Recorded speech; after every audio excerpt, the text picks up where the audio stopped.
What's going on, everyone? Juicebags here, and welcome back to some Dungeon Defenders 2. I've been getting asked quite a bit if it's possible to do high onslaught floors with the OG heroes. I'm going to give it a shot today on floor number 152 using nothing but the originals. Now, first things first, you're not going to get to floor 152 overnight. By the time you get to this stage, not only are you going to be seriously geared out and have lots and lots of shards, there's a pretty darn solid chance you're going to have more heroes unlocked. However, I wanted to see if it was even possible for me to be able to clear 152 with nothing but the OGs. So for this battle, I'm going to bring along a DPS apprentice that's going to be handling Frostbite Towers, Empowered, Frosty Power, and Vicious, with Defense Range, Unique Power, and Power Servo, the Earth Shatter Tower with Defense Rate, Earth Toss, and Destruction, and I'm going with Shatterquake, Melee Boom, and Defense Rate on that one. I'm going to DPS on my Nuke Monk as well, and drop down some Sky Guards with them, Destruction, Deadly Strikes, and Defense Rate. There's a super slim chance I might try to throw a Boost Aura in the mix. As you see, I don't even have a fully modded Boost Aura relic yet, but going with this one, Diverse, Defense Range, Frosty Boom, not that that's going to do anything, with Boosted Power, Vampiric, and Destruction. We're going to go with some Flame Auras and LSAs. So the Flame Auras are going to be Anti-Melee, Melee Boom, and Tenacity with Mass, Defense Rate, and Deadly Strikes. And then the LSAs are going to be working as my Destructive Pylon with Defense Rate and Vampiric Empowerment. And then, of course, it's not a party unless you got a Poison Dart Tower. So bringing along the Poison Dart Tower, Power Servo, Defense Rate Servo, and Piercer Servo with Explosive, Destruction, and Deadly.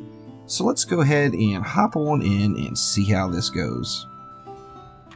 Alright, and here we go. For map number 1, we ended up getting the Dead Road. You see floor 152, map 1 of 3. Let's go ahead and check it out. So here we got a Skelly spawn with Enraged and Longshot. Now Longshot makes me want to throw some stuff further back, and I think I'm just going to max range it with a Poison Dart Tower. And then, even though they're not going to be taking the optimal amount of damage from it, I am going to throw just some Auras in the mix in the middle. And I believe it is the EMP lane, however it's armored and only one EMP. So I think I'm just going to try to risk it with just one Skyguard and see how we can do here. Okay, and then here we have Psyhex Zerker Throwers. And this one, I believe...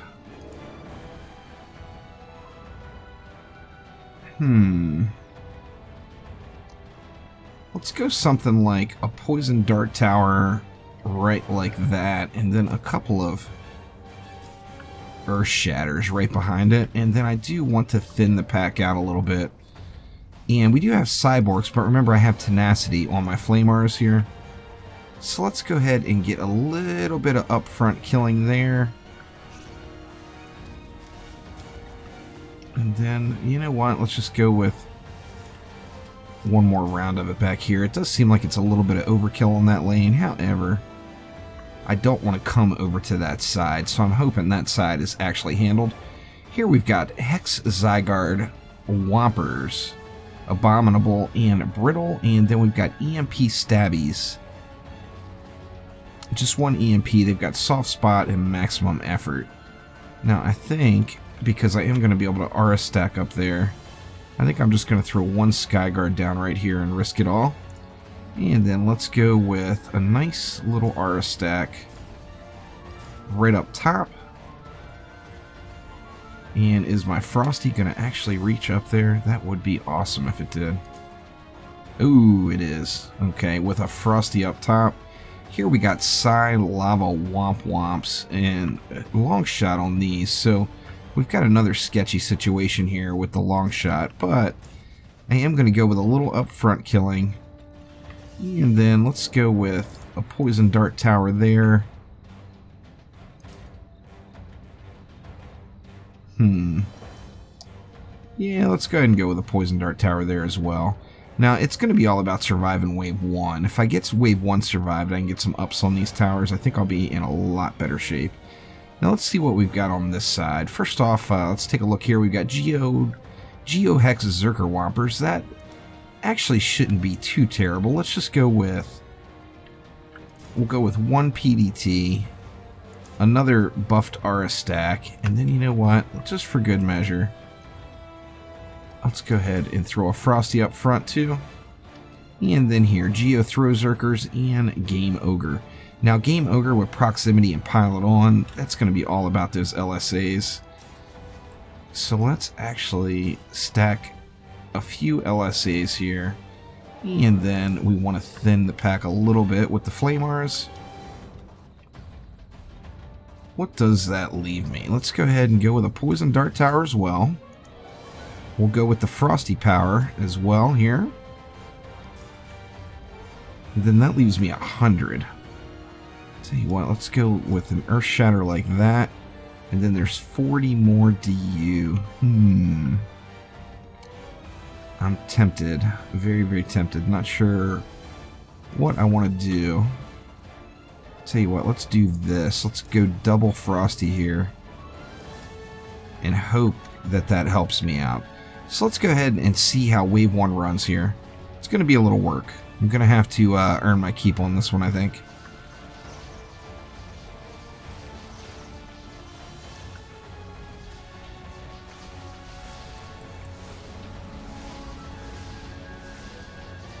If I survive Wave 1, I think I've got pretty decent chances. But it's all a matter of surviving Wave 1 for sure. 123 million health on Gregory, so he's getting a little bit healthier. Oh, it looks like those LSAs are going to just chew him apart though as soon as that Frosty Power hits it.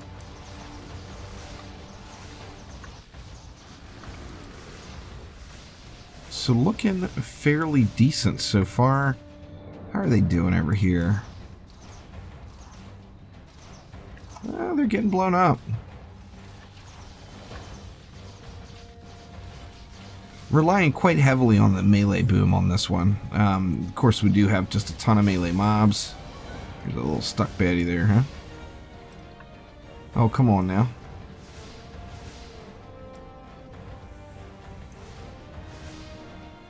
Big head Lava Guardian can't fit. Alright, so let's see. Let's start on this side. I'm going to try to hit everything once.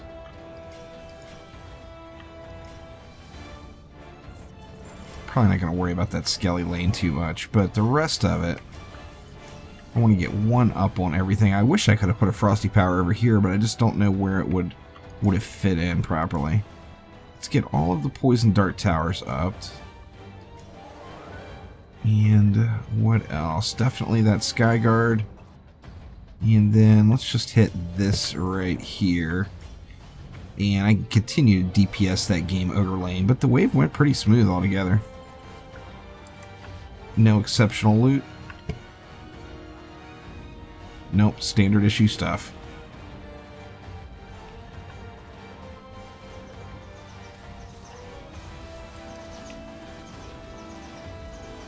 A little nervous with some of these heavy Zerker lanes with not having any walls. And essentially not having any crowd control except where the Frosty is. And of course they do nothing to the Zerks. They won't even attack them because the Berserkers are immune.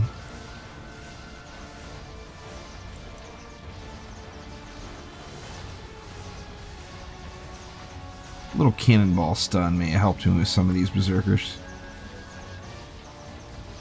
But we are getting it done. It's not the prettiest thing so far, but on the same note, it hasn't been terrible either. This could be a challenge. Let's see how it goes with the Assassins.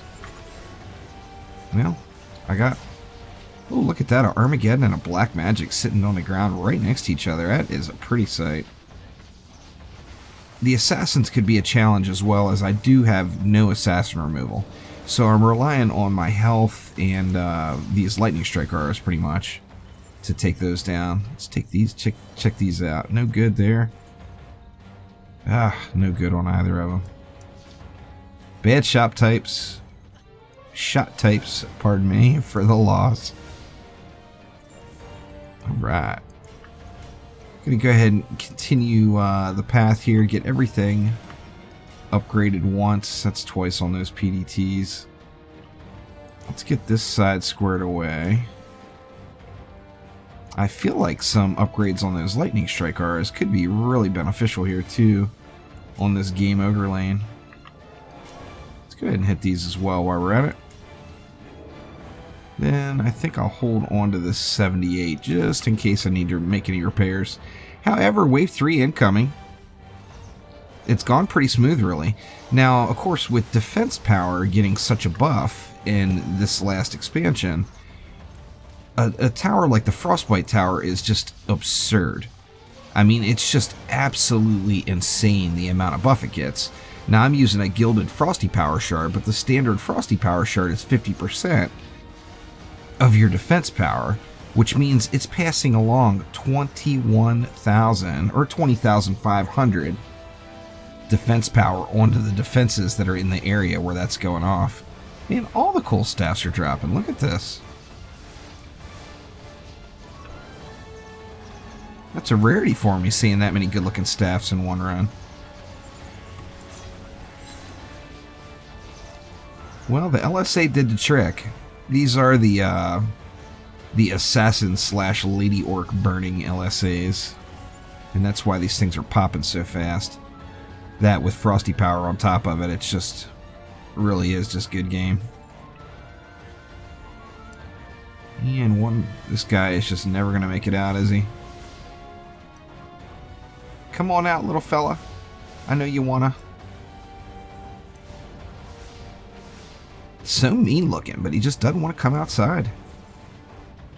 I understand if you're a little scared. Alright, let's see how we did over here. We got no mana dropped down around the curve here, which is good, because that's telling me that we've got plenty of kill going up here. I think I will go ahead and hit these just to have them knocked out. I hit that already. There we go. Now I can pump everything else into this side right here. But let's take a look at wave number 4. This is going actually way smoother than I expected it to. I thought for sure I was going to get beat up a little bit, but that's the power of mods. You know, the mods make you just absurdly strong.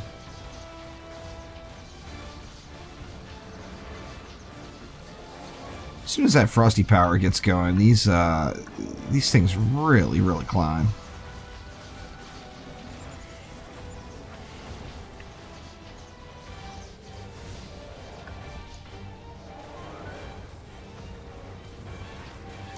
You know, I think I said 21,000 defense power earlier.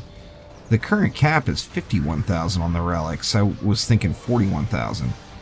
So it's actually almost 26k in a defense power boost getting that frosty power going. So I mean, it is absolutely huge. There's no doubt about it.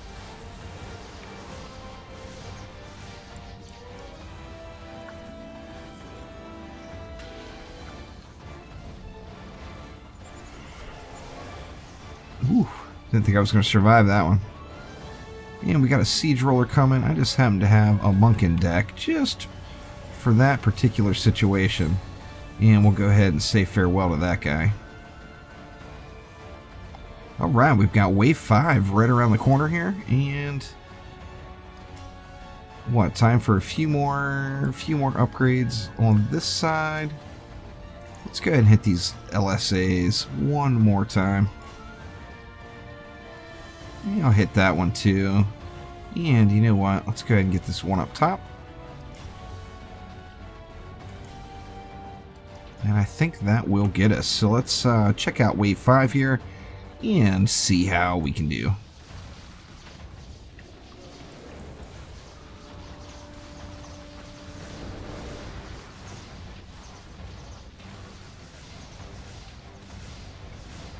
So far so good. The Yeti gonna cause me any problems?